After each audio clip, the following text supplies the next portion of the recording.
Welcome back, everybody, to We Are TPM with myself, Kyle Teixeira. Sitting all the way over there is John Teixeira, and this week we have Aaron Coates with us. We are going to be discussing what is cost segregation. And Aaron here is a specializer in financial business and tax services with FBKS, his company. If you like anything you hear today, anything he talks about, go to youshouldtrythisguy.com. If you like anything we all talk about or want to give us a call 817-818-9039 or shoot us an email at showmethemoney@wearetpm.com. Now let's get into it. Thank you for coming, Aaron. Absolutely. Thanks, guys, for inviting me. Hey, first, I have to point out that youshouldtrythisguy.com is an actual website as opposed to the word specializer. I did mess that up, didn't I? Specializes in correctly saying things, correctly doing taxes. That is one of the coolest website names I've ever heard right there. Youshouldtrythisguy.com. And you're going to remember it because you're like, man, what was that name? And I should probably try it's that like guy. Show Me the Money, right? Yeah. Show me that's what we're trying to get out of Show Me the Money. Is there a story behind the website before we get into cost segregation? Story behind the website is my marketing guy was trying to think outside the box, and outside the box he thought, because he's like, you're not like everybody else. So let's do something different. And they're game. And you should try this guy. You should try this guy.com. I love it. So you should try this guy because he knows a lot about cost segregation, for Kyle, one. Have we ever tried this guy? Yes, we have. You got me a loss for words. That's pretty rare occurrence. I'm just trying to set up some backstory here that we have actually tried this guy. Yes, so Aaron does do a lot of business and tax strategy planning for us and in our business. He helps us with our financials, our knowledge, business knowledge, and our tax services. So. Keeps us on point, keeps us away from, the IRS police or whatever those guys are. And I was trying to get FBKS there down. I think I got it. Financial business knowledge services. Something business solutions, okay, but yeah, solutions. Okay. All right, enough about Aaron. What's cost segregation? All right. Do you want to introduce yourself? I don't know if I need to after all of that, but that's okay. There you go. So cost segregation is a study for rental properties or investment properties. What it is that you have your structure of the building, which is considered your cost. So when you purchase a building, you purchase the whole thing together. So the structure of the building is pretty much what we want to move everything away from. We want to take it into a different depreciable class as far as taxes go, because we want to be able to give you more expenses. That's a tax expense early rather than having it over 27 and a half or 39 years for residential or commercial properties. So Aaron, let me ask you, I'm going to play the dumb guy here. Okay. So for all the people out there not smart enough to understand this stuff, while you and Kyle nerd out on it over here, I'm going to be the dumb guy, okay? So if we back this up a little bit, I do understand depreciation a little bit, right? So some people may not understand depreciation, especially if they've just bought their first rental property, right? They probably have no idea what you're talking about. They're a W-2 employee, and they do their taxes on TurboTax, and stuff like depreciation is not part of their lives. Yep. So let's back up a little bit and explain that, because I think that'll help set up what cost segregation is a little bit, don't you? Absolutely. So depreciation in the eyes of the IRS is it's a tax deduction for you. It's not in an actual cash value, or it's not cash that's taken out. It is a tax deduction, which means that, hey, I could make $12,000 of rental income, take out $4,000 of property tax, $2,000 of utilities or whatever else is going on, and I have $6,000 left. So that would be considered your net income. Well, you could have a rental property that's $250,000, take that over 27 and a half years as the depreciation that the IRS gives you.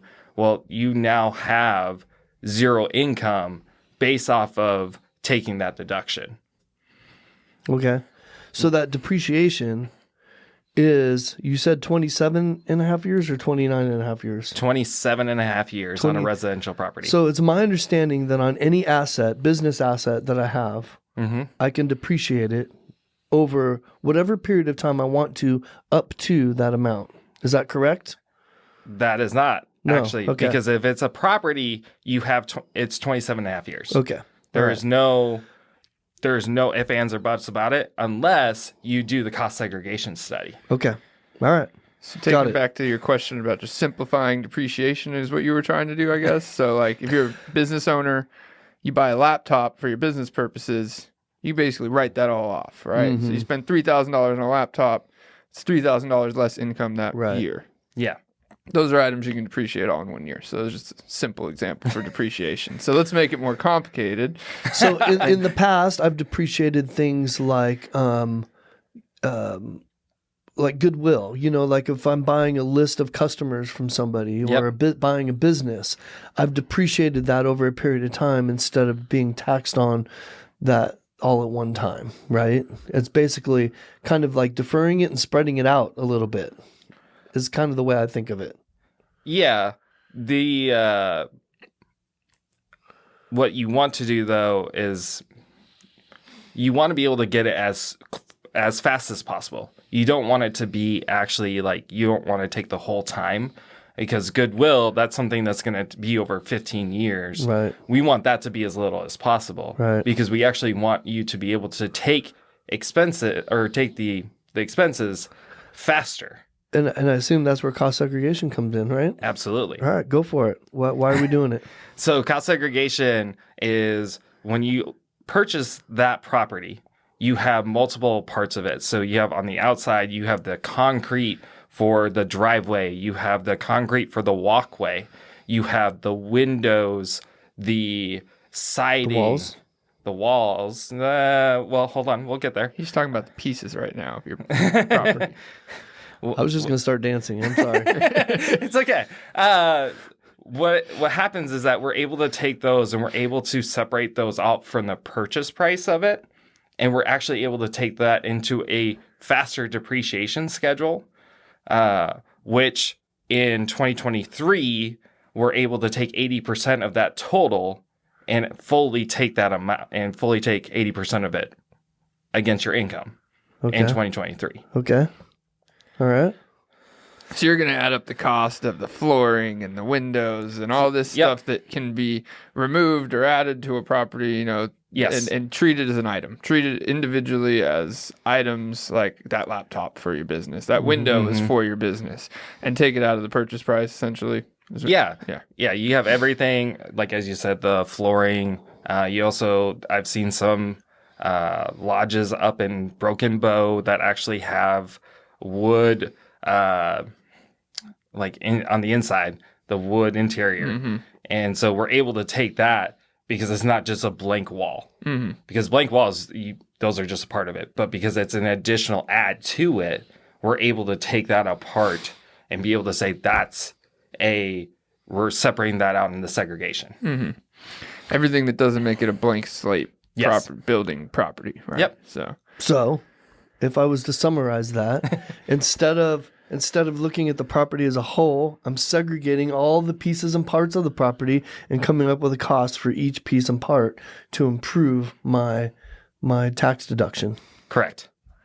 There we go. To be clear, this is all for tax purposes, right? It is all for tax purposes. We're not actually physically going there and taking apart the property, right? Okay. No, this is all for tax purposes.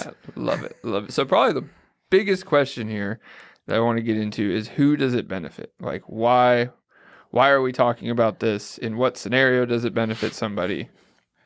I mean, I know the answer, but I'm going to let you give it. So. Yeah, so anybody who owns a rental property... What? Nothing. Sorry. My bad.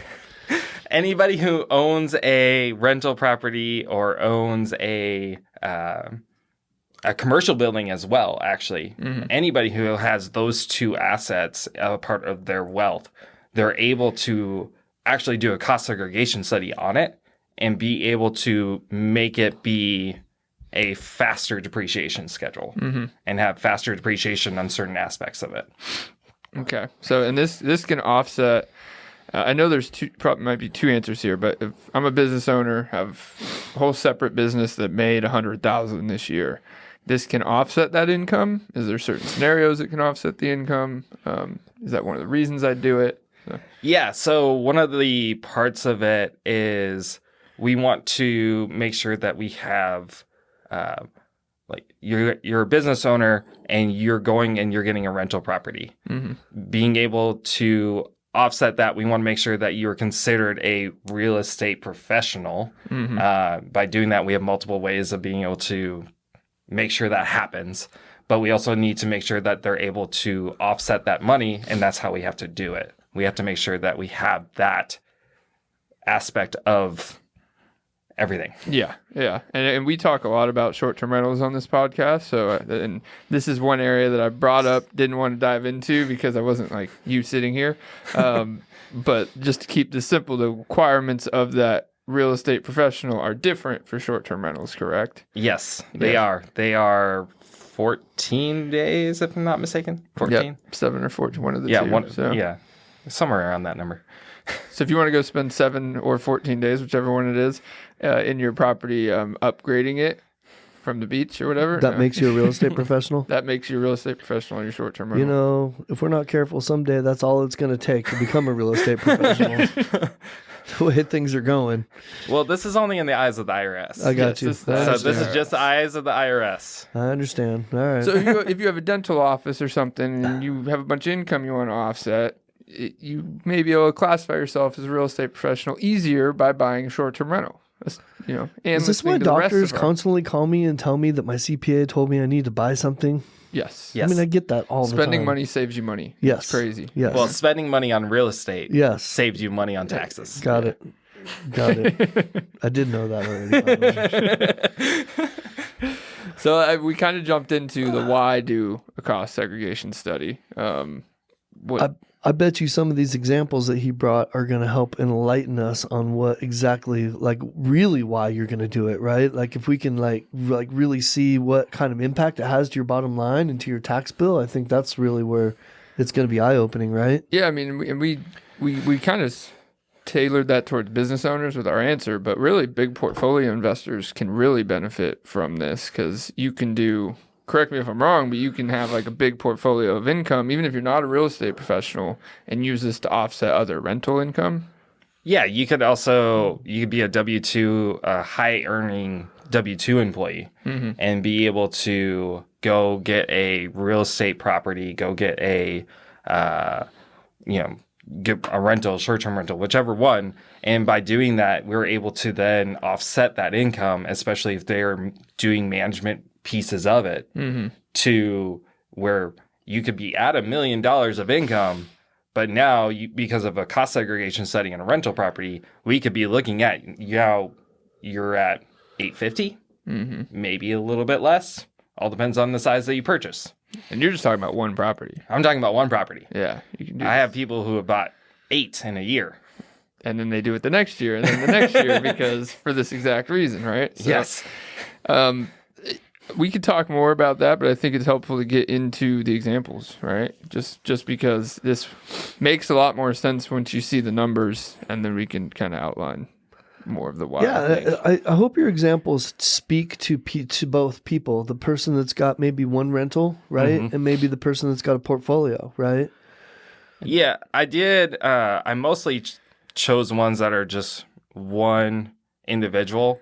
But it's going to be one of those that, like, you have some really high purchase prices all the way down to, we're looking at $400,000 purchase prices. All right. So let's do it. Ultimately, they're going to give examples. Yeah. And they can kind of see, hey, this is how it's going to affect. It just multiplies from there, right? If I have 10 of them, it's just going to be 10 times greater the benefit, right? Yep. Perfect. Yeah. So the first example... We have a house that's down in South Texas. They have a pool. This person has $120,000 of W-2 wages. They made about $25,000 in the rental. I'm going very simple numbers, by the way.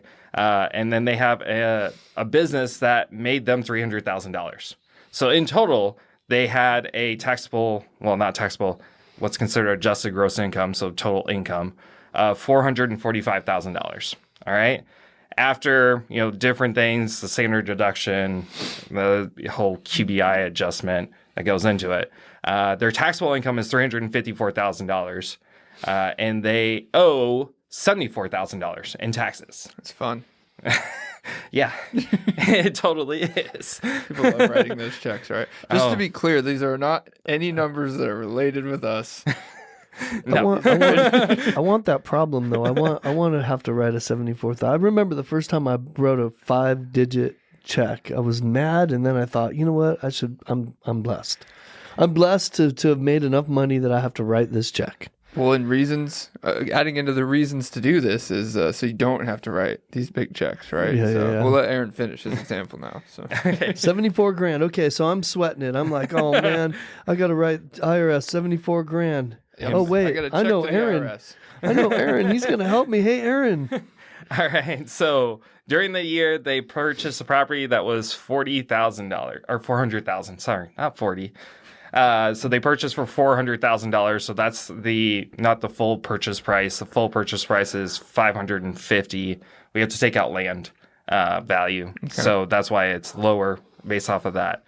Now, because of the pool and a few other aspects of the property, we are able to take 55% of that and move it into completely different depreciation classes, which then means that we get to take a $220,000 deduction on his income. Okay. All right. Which then brings his total income down to $225,000. Their taxable income is now $178,000.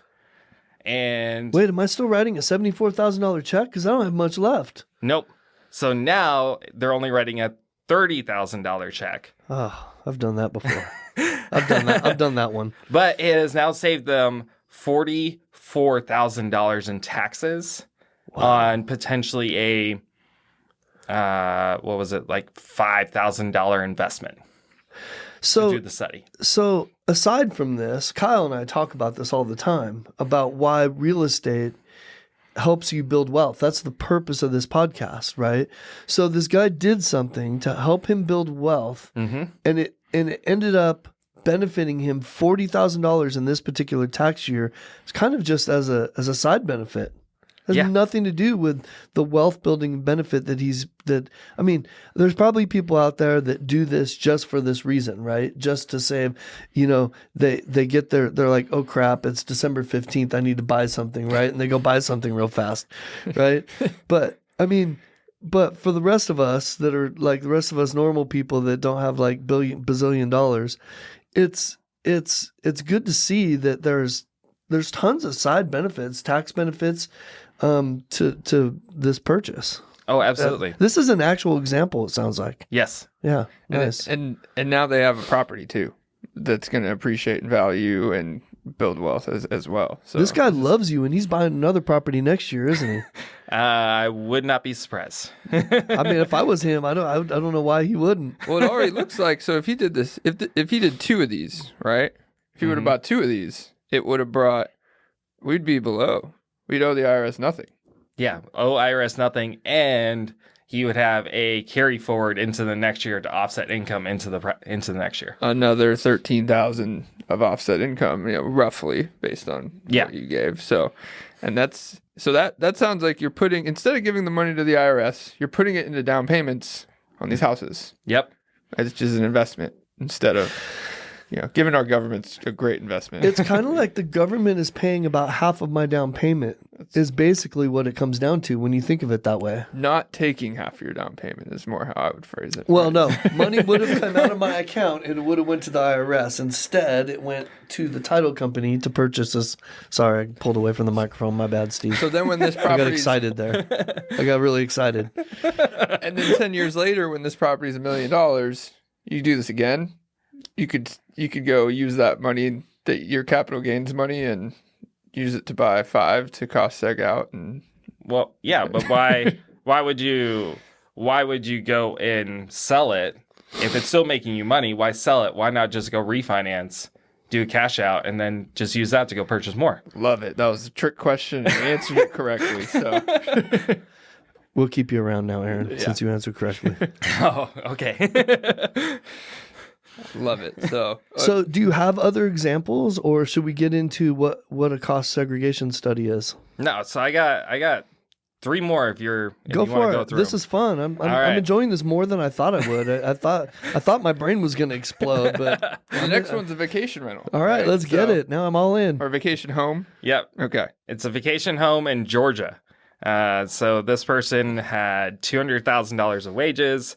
They made $20,000 from the rental property only because they purchased it like mid-year. But then they had $100,000 coming in from other businesses. Now, with all that, their total income was $1.2 million. Tax $1 million coming in from other businesses. Yeah, $1 million. Okay. And $1 million coming in from other businesses. So overall, it comes down to where their taxable income is now $990,000. All right. So they owe $300,000. Ouch. It is very much ouch. That's more than the other guy made. Oh, yeah, yes. Now, but because of the income that this person brought in, they were able to purchase a $2 million home. Okay. Because $2 they million. qualified for one. Yeah. Yeah, they were qualified, able to purchase that because of the money that they brought in, which in my mind still blows my mind. So that purchase price. But while going through it, it was a very high-end house. So this house is very...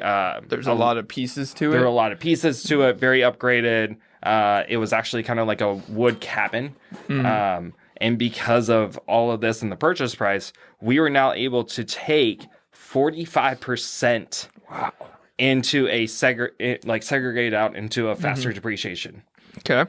All right. Which means that's $900,000 Okay. of Depreciation that got up to be front, yeah. that was able to be taken.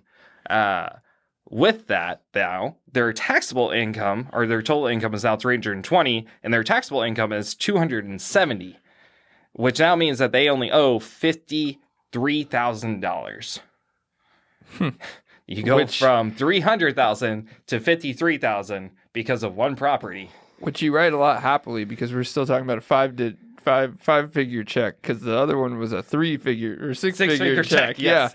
Yeah. And ouch. So they've now saved 83%. By doing what? By buying a $2 million property that's going to probably make them money and appreciate. It is a vacation home. So now they get to go on vacation with that $250,000 they saved in their house that is making them money. Oh, absolutely. I mean, why not, right? That's the only question I have. It made me choke up. That was good. That was a good segue there. I don't know. I don't know how well Steve did covering that up, but John's back. Oh. So yeah, I mean, they made 1.2. They paid 52 in taxes at the end of this, right? That's amazing. I mean, why not? I mean, we're just gonna hire. You should call this guy. If you made 1.2, you should definitely call this guy because segregated 45%. That's probably more than the average, though, right? These first two examples. Yeah. So you're probably gonna be more in the anywhere from 15 to 30 is normal. Is normal. Okay. On a residential property. Percent. Yeah. Percent of the property's value, not including land. Yep. Okay. And so that's usually where it is as far as that. It all depends on what you purchase because you can have a lower end house that you purchase for a rental property. You're probably going to be more on that 15% line. If you buy something that's more higher end, you could actually be looking, because, these last two examples, you could be looking at a whole lot higher percentage just because of what you purchase. What's in it. Yeah. Yep.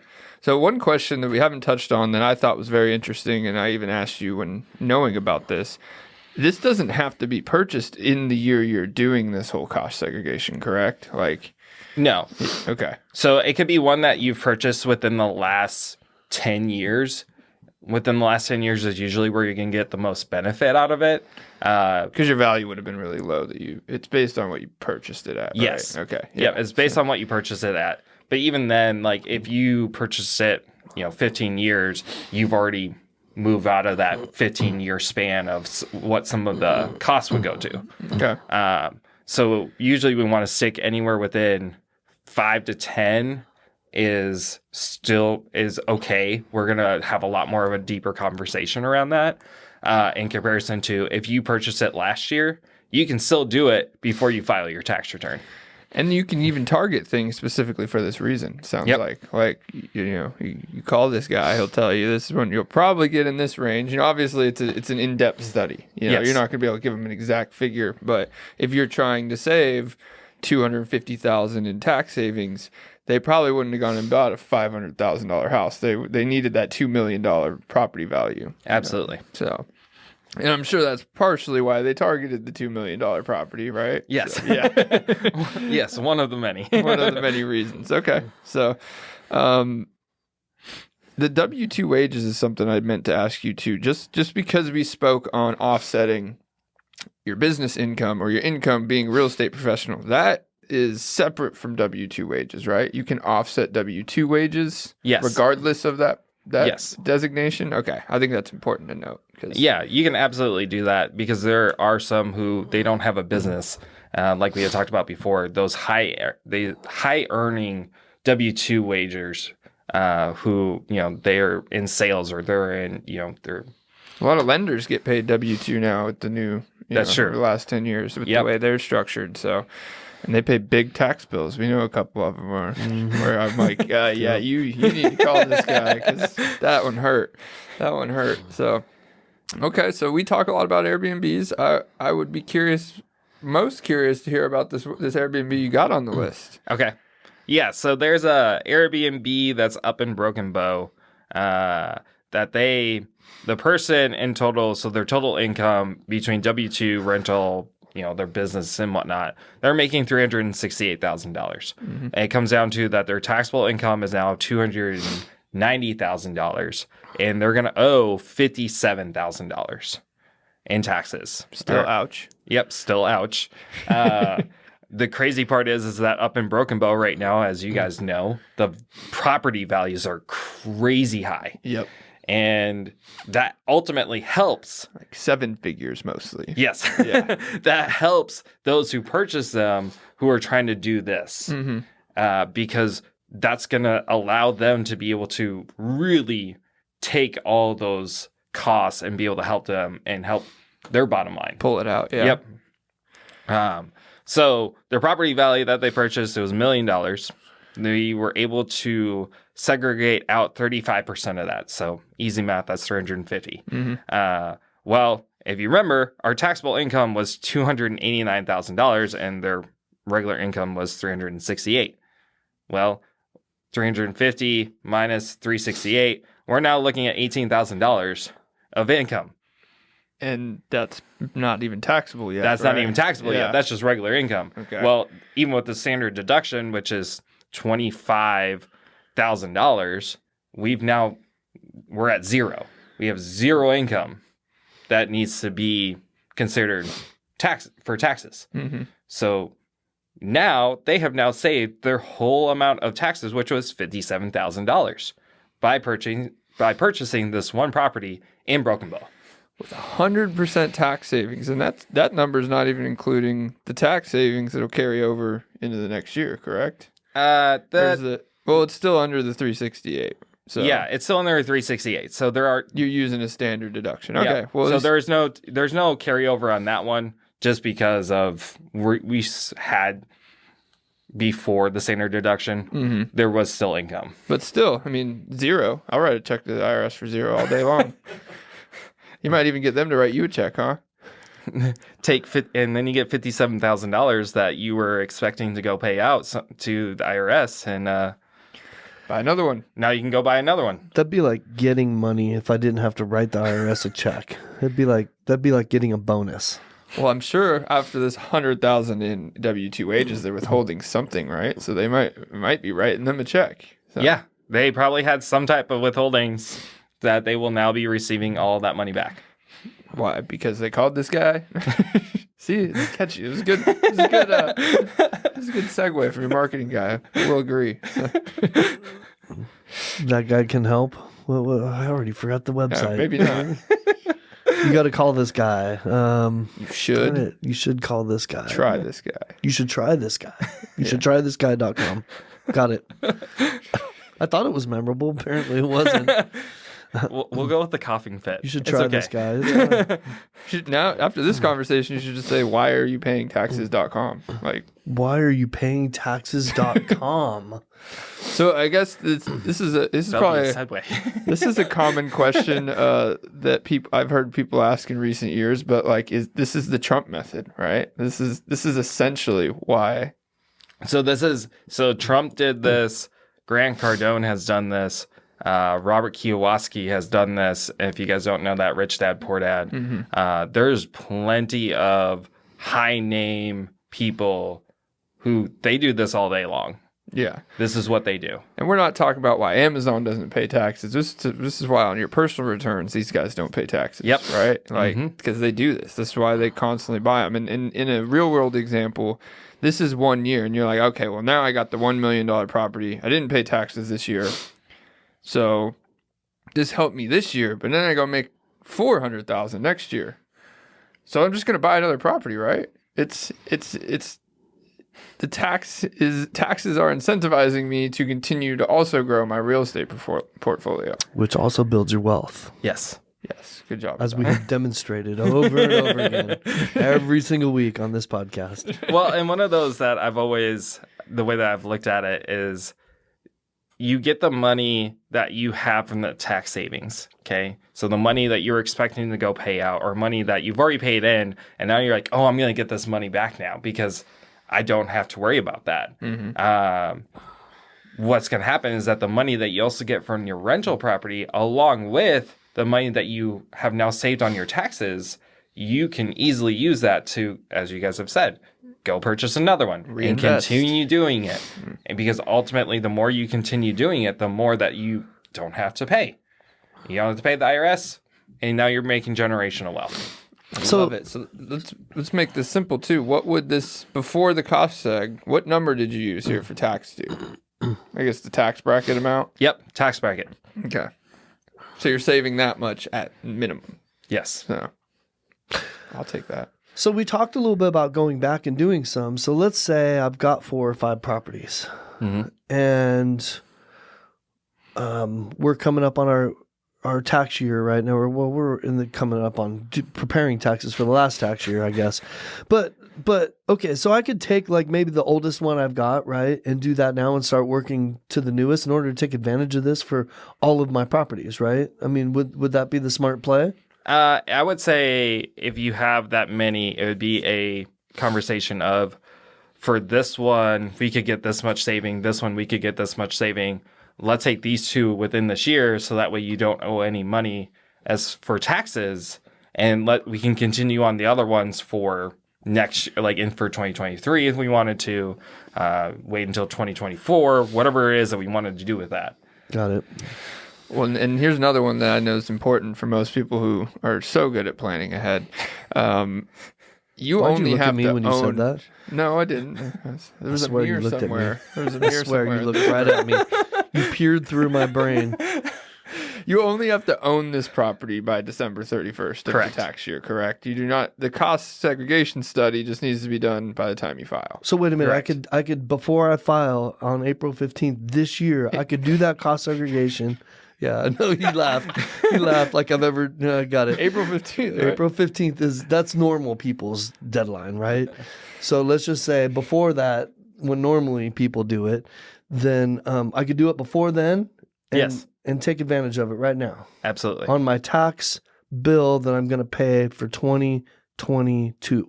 Yes. And in 2022, the great part about it is that you're actually able to take 100% of the segregated costs and fully write it off, which is the great part about all these examples. That was all done in 2022. So they're able to take all of those and fully and 100% write it off for depreciation. 2023, is 80% because we're in a phase out of this special depreciation right now. Until we get somebody red back in there.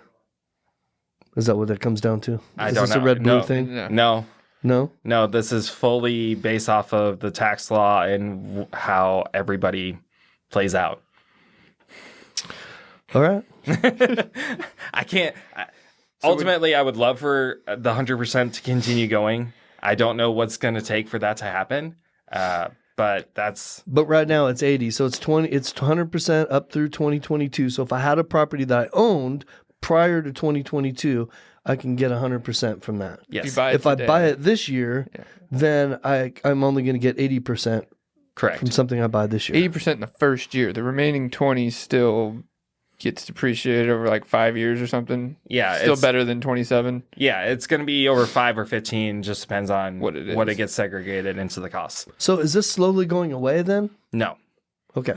Because you still, once you have that separation, or once we're done with this this additional depreciation, the bonus depreciation aspect of it, you're still then able to take everything at a 5-year or a 15-year depreciation instead of 27 and a half year. So the examples that we have now, we're able to take 100% because of all that. It's not going to be, the savings aren't going to be as great when it comes down to it, but you're still going to have savings. It's still going to be significant. And you can still do similar things. Like, say instead you buy, it's over 5 years. Well, then you just buy 5 properties in that 1 year, and it'll account for the next 5 versus, only accounting for that first year. So it's all about where it saves you, not or when it saves you, right? Yes. So that's all. So let's do a real world example again. April 15th, right? CPA reaches out to me with my tax bill. I see it. And I hear this podcast on April 14th, and I'm like, well, crap, I don't want to pay that. So, and I bought a property last year, so they file an extension and they do this, right? That would be ideal. Absolutely. You can definitely file the extension. We have up until October 15th, which is the extension due date. And so we have up until then to be able to do a cost segregation study on it. So you say, tell CPA, no, file extension, call this guy, pay less money. Simple, yes. Right? Pretty much. Love it. That's all my questions. Save taxes. Before you tell people to file an extension, people should know that they're still going to pay interest on the tax that they owe between April 15th and October. People think that they could just file an extension and there's no penalty, but there is a penalty, and they should know that. Backtrack all of that, and I'll just skip that part. Let's just do it before April 15th. Call Aaron, and then pay less. Then pay less money. Yeah, there you go. See Bill, call Aaron, pay less. See Bill, call Aaron, see less. Yeah. Wait a little bit, and then. .com. We're gonna get sued here. We're gonna need a lot of URLs. So how long does this take? Like, I want to do this with you, okay? So back to the real world example. I want to do this with you. I call you. You say, I bought one last year, 2 years ago, whatever it is. How does that process go? So as soon as we're able to start doing the study, so as soon as we get all the information, we have everything that we need to be able to perform the study. We usually take anywhere up to 2 weeks. We try to go a whole lot faster than that, but we can't always promise it because we also do taxes. So I got a few other things I got to do along with it. But we take usually about 2 weeks once we get all the information. Okay, sounds good. And then you get tax savings, right? So Yep. I guess you don't have to tell us what your cost is. What is the industry average? What is about what this would cost somebody? So if you have a really bigger property values, that one's going to be on a high end $15,000. Low end, and this is all for residential. Low end is going to be $3,000. That's the base. If you're going commercial or multifamily, those are usually going to be a base of $5,000, just because there's more that goes into it, and it can go, just based off a purchase price, anywhere up to $75,000. Haven't gotten that high. Yeah. But it sounds like that's minuscule into how much it keeps in your pocket. Is why I asked the question. Yes. If you're keeping $248,000 in your pocket, And you have to pay $15,000 to keep it in your pocket. Yeah. I mean, let me hit that Pay it to casino. somebody, I guess, right? Yes. Yeah, if that those odds existed in a casino, I'd be there all the time. So, Aaron, I think I'd rather pay you than the IRS. Yeah, I'm I would pretty hope. sure. I would I'm hope pretty that you would want to pay me. I'm pretty sure I'd rather pay you 15 grand than the IRS 100 or whatever that is. Yep. We've had that where they're like, well, why do we want, why? Like, what's the point? And we're like, do you not see the savings that you're about to get? And I guess I should clarify, we just used 15 grand a lot of times, and that does not mean that's what your cost would be. No. That was kind of on the high end, right? That is So I don't the want high people- end of the I residential. don't want people walking away from this thinking in the back of their mind that it costs 15 grand to do cost segregation. No. It really depends on the property. What would the average be? If I've got a single family home in Mansfield that costs $300,000 to $400,000, what would that home cost somebody? We're going to be... Sorry, I'm trying to do that in my head. It's going to be anywhere from, I think it's like 5 to 7, maybe a little bit more, right around there. but it's far less than what it saves you. Oh, So, absolutely. Yeah, and I mean, especially if you have some of these higher amounts, it sounds like it becomes more and more worth it. Mm-hmm. So, like what was that tax bill again? $301,000. So Down to 50. So, as an example, Steve has a property in San Diego that he's owned for like 82 years. So, and I know he's not 82, but he's owned it for that long. So, because of that, it really doesn't do him any good to do cost segregation on this. No, because if you're over the 27 and a half years, it's fully depreciated in the eyes of the IRS. Can't take anything, can't do anything with it. What if he never took depreciation on any of his tax returns? Oh, if he has never taken depreciation, I'm hoping that he will have a very long conversation with his CPA. Well, let's just pretend that No, I Steve didn't understand. know any better, and he's on TurboTax, and he had no idea he had the ability to take depreciation. Would he be people- able to then do that? Yeah, because that's actually going to be a change in accounting method with the IRS, because we're going from no depreciation taken at all, now taking it, we have to do a whole change of it. But we could do the cost segregation with that to then show, hey, because we're changing this to now being this way, we are now actually going to depreciate it like it was supposed to See, be. Steve, it's not all lost. You can still take your depreciation. Yeah, and we were talking about this as far as this is a tax strategy. This is something you help people Yep. with in real estate related. That's why we have you on talking about it. But it uses some tax things that, like the depreciation and stuff, that can also be used in other areas. So this may just be one of many, Yeah. possibly. No, this is definitely one of the many tax strategies that can happen, especially if you are able to get into the real estate, which is why you guys talk to John and Kyle, because that's what they do. By doing that, then you're able to, we're able to start having a deeper conversation into what else can we do. Not just say, oh, we're only doing this one strategy. It's, okay, what other parts can we work on to bring that down even more? It always comes down to knowing, not knowing what you don't know, right? And having people around you that can help you. It's like none of us know everything there is to know, right? Like, Oh, absolutely. Mark Cuban and Donald Trump are farther along in all of this than any of us, right? I mean, that's why. But you know what? I'm sitting here thinking that I remember when we asked you to come on and do this, we thought it was really important. This is an extremely valuable tool that people need to know about, right? Yes. And I appreciate that you've presented it to us. I have to admit, I was so worried about getting above everyone's head, and you have really done a great job of enlightening us and making us just simplifying it and making us see that there's a huge cost savings here, and it really doesn't seem that difficult. I mean, let's say I'm in Virginia, okay? and I don't feel comfortable calling Aaron and getting on youshouldtrythisguy.com. And what does that guy do? Like, how does he do cost segregation if he doesn't know Aaron?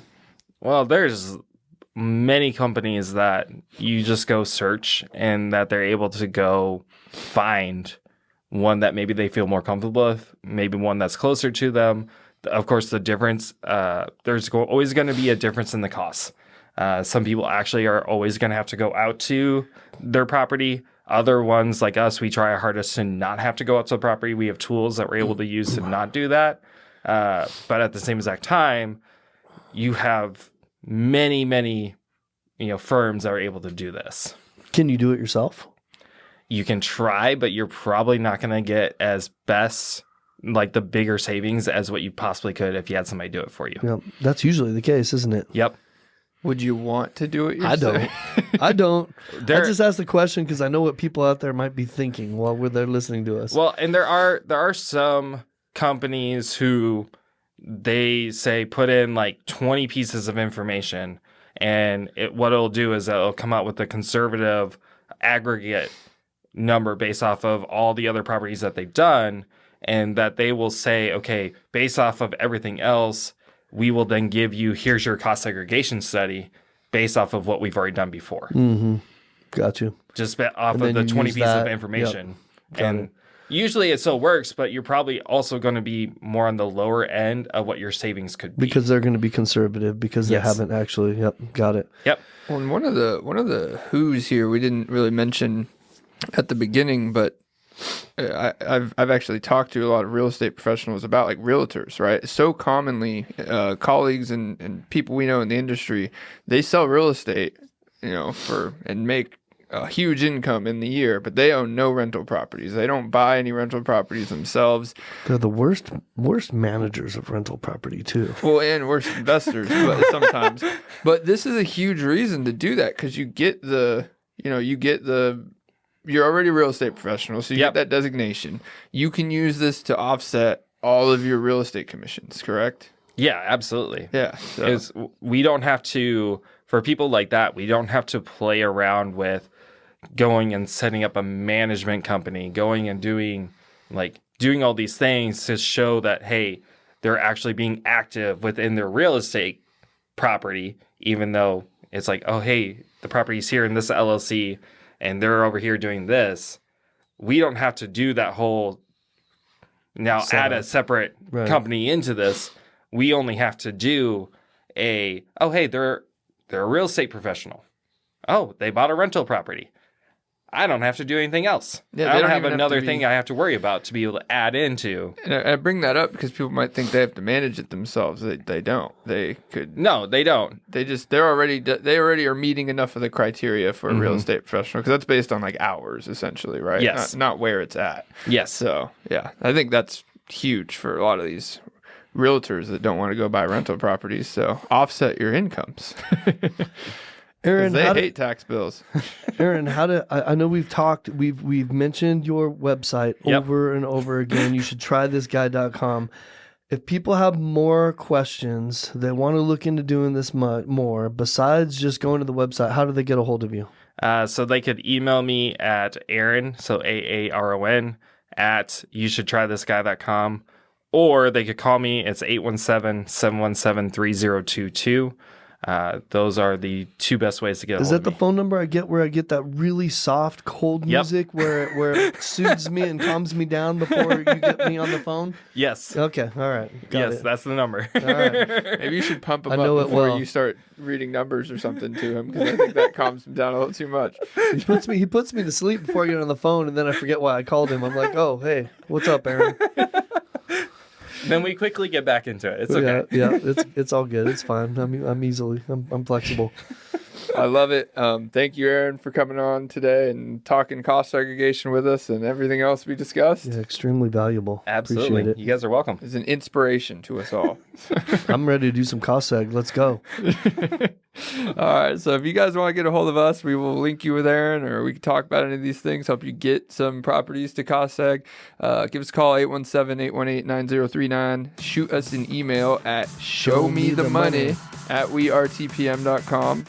And yeah, that's it. Thanks for tuning in. Peace out. Out.